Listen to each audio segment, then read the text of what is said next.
Evet arkadaşlar, bugün Bitlis Belediye'mizin kademesindeyiz. Kış ayı için hazırlıklarımız tamam.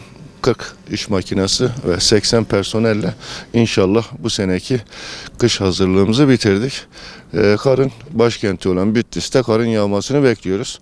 Birbirinden kıymetli personellerimiz ve sahayı çok iyi bilen personellerimizle inşallah bu sene yine vatandaşlarımızın problem yaşamaması için, ulaşımda sıkıntı yaşamaması için gerekli önlemleri aldık. İnşallah vatandaşımızın daha rahat etmesi için gerekli çalışmaları yapacağız. Ben buradan bütün mesai arkadaşlarıma teşekkür ediyorum ve inşallah Bitlis'in karın başkenti Bitlis'ten de tüm hemşehrilerimize selam ve saygılarımı gönderiyorum.